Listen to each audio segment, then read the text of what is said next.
Les unités de la force locale ont donc fait leur travail. Elles ont sauvé des Européens sous la direction des lieutenants Khelif et Béchouche. On ne peut pas en dire autant, évidemment, du service d'ordre, entre guillemets, car ce service d'ordre, il s'agit principalement des ATO, c'est-à-dire de la police algérienne. Ce service d'ordre, c'est au contraire, entre guillemets, service d'ordre, c'est au contraire déchaîné contre les Européens.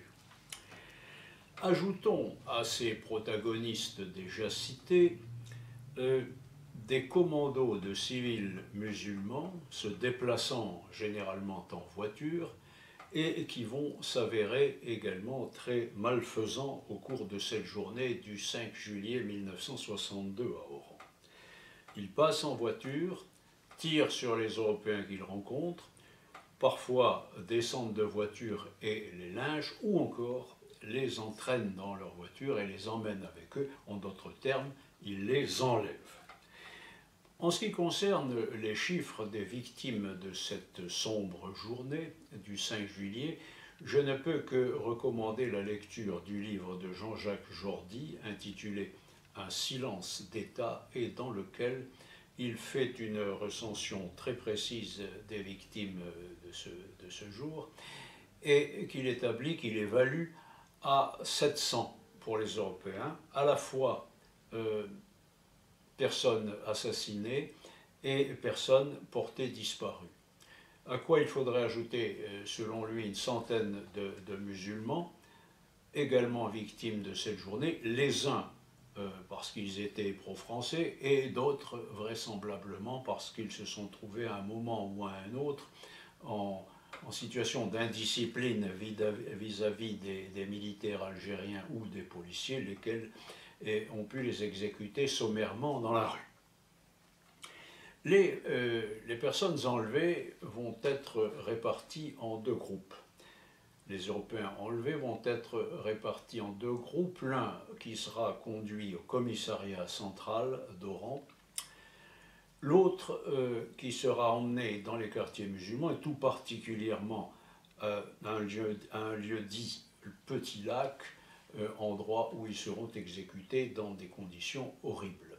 Les témoignages manquent, si l'on veut, si l'on entend par témoignage au sens précis de témoignages enregistrés, recueillis, etc.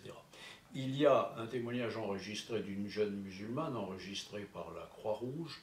Il y a également le témoignage d'un Européen qui avait été entraîné au Petit Lac et qui a été libéré là-bas par un de ses amis musulmans. Ce témoignage a été recueilli par Gilles Pérez dans son film « Pieds noirs, histoire d'une déchirure ». Le service de renseignement de l'armée française,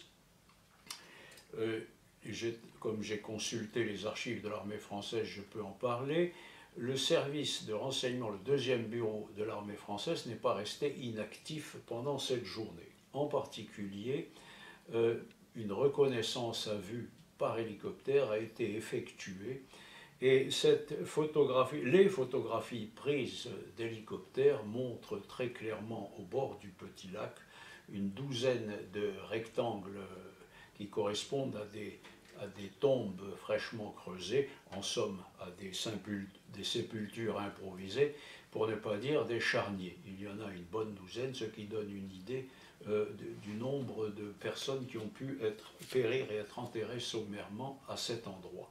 Cette photographie est disponible également dans le livre de Jordi.